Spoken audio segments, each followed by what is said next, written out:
আসসালামু আলাইকুম রহমতুল্লাহি ওবরকাতুহু। বন্ধুরা, কেমন হয় যদি আমরা ফটোশপ না জেনেও, কোনো সফটওয়্যার অপারেটিং না জেনেও শুধুমাত্র ওয়েবসাইট ব্যবহার করে একটি সাদা কালো ছবিকে রঙিন করে তুলতে পারি? খুবই ভালো হয়। আমরা আজকে এমনই একটি মজাদার কাজ দেখব যে কিভাবে আমরা একটি ব্ল্যাক অ্যান্ড হোয়াইট ছবিকে মুহূর্তেই রঙিন করে তুলতে পারি। বলতে গেলে একটি ক্লিকের মাধ্যমেই একটি সাদা কালো ছবি মুহূর্তে রঙিন হয়ে যাবে। তো চলুন দেখি কিভাবে আমরা কাজটি সহজে করতে পারি। তো এজন্য আমাদের ইন্টারনেট কানেকশন লাগবে এবং আমাদের কম বেশি ব্রাউজিং করার অভিজ্ঞতা থাকতে হবে। চলুন যাই আমরা একটু ওয়েব ব্রাউজারে।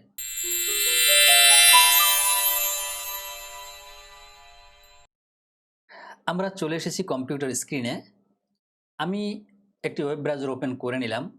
আপনারা আপনাদের কম্পিউটার থেকে একটি ব্রাউজার ওপেন করে নেবেন। এখানে আমরা লিখব ইমেজ colorizer.com। অলরেডি আমার এখানে চলে এসেছে, কারণ আমি এটা আগে ট্রাই করেছি।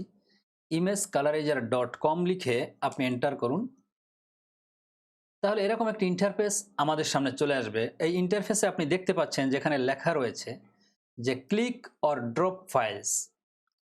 তো আমরা এখানে একটি ফাইল ড্রপ করব। আমি অলরেডি আমার কম্পিউটার স্ক্রিনে ডেস্কটপে সাকিব আল হাসানের একটি পাসপোর্ট সাইজের ছবি নিয়ে রেখেছি। আপনারা এটা দেখতে পাচ্ছেন এখানে।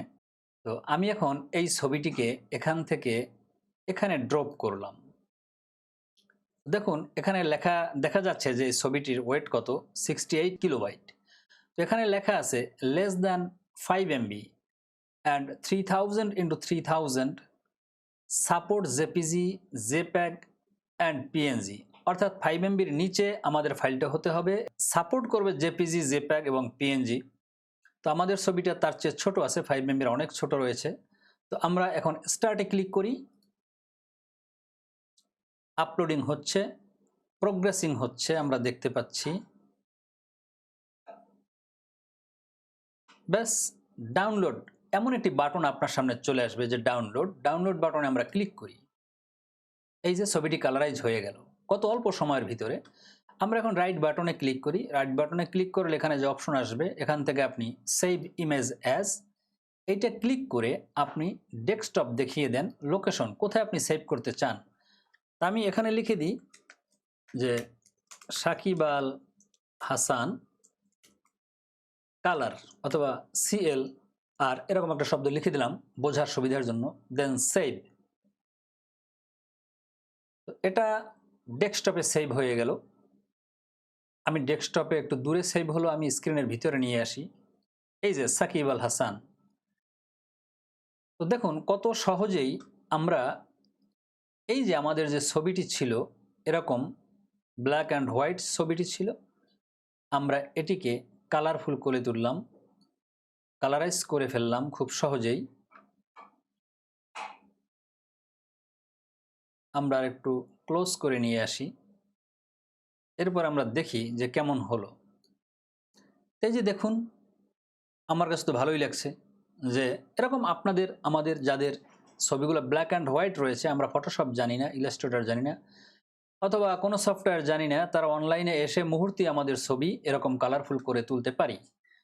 তো এই ছবিটা ফটোশপে করতে গেলে কিন্তু আমাদের অনেক সময় লাগতো, অনেক কাজ আমাদের শেখা লাগতো। এটি একটু জটিল কাজ কালারাইজ করাটা ফটোশপে। তো ফটোশপে নিখুঁতভাবে করা যায়। চাইলে এখানে আপনি জামার যে কলার রয়েছে, কলারে যে কোনো কালার আপনি অ্যাপ্লাই করে দিতে পারেন, এবং এখানে বাকি যে বডি রয়েছে, বডিতেও আপনি যে কোনো কালার আপনার ইচ্ছে মতো অ্যাপ্লাই করতে পারেন। আপনার চুল, আপনি যে কোনো জায়গায় আপনি যে কোনো কালার অ্যাপ্লাই করতে পারেন, সেই সুযোগটা ফটোশপে রয়েছে। কিন্তু এই সফটওয়্যারগুলোর মাধ্যমে এই সুযোগটি নেই। পাশাপাশি এটাও বলে রাখা দরকার যে আমি যত দ্রুত ছবিটি আপলোড করলাম এবং কালারাইজ করলাম, আপনার ওখানে এত দ্রুত নাও হতে পারে। কারণ হলো ছবিটির যদি মেগাবাইট বা সাইজ যদি বড় হয়, অথবা যদি আপনার ইন্টারনেট স্পিড যদি কম হয়, তাহলে এটি এত দ্রুত নাও হতে পারে। সেটাও আপনার অবগতির জন্য জানিয়ে রাখলাম। পাশাপাশি আপনি একটু অপেক্ষা করবেন, যে কিছুটা সময় অপেক্ষা করলে এক সময় চলে আসে। আর কতদিন পর্যন্ত এই ওয়েবসাইটটি আপনাকে এই সুবিধা দিবে সেটাও আমার জানা নেই। সুযোগ থাকতে আপনারা যখন সম্ভব আপনাদের ছবিগুলো এভাবে কালারাইজ করে তুলতে পারেন। যাই হোক বন্ধুরা, এই ছোট্ট ভিডিওটি যদি আপনাদের ভালো লেগে থাকে তাহলে আপনারা অবশ্যই সাবস্ক্রাইব করবেন। সাবস্ক্রাইব বাটনের পাশে বেল বাটনেও ক্লিক করে রাখবেন, যাতে পরবর্তী যে কোনো আপনার প্রয়োজনীয় ভিডিওটি আসলেই আপনি সাথে সাথে নোটিফিকেশন পেয়ে যান, ইনফরমেশন পেয়ে যান। Thank you so much. আসসালামু আলাইকুম ওয়া রাহমাতুল্লাহি ওয়া বারাকাতুহু।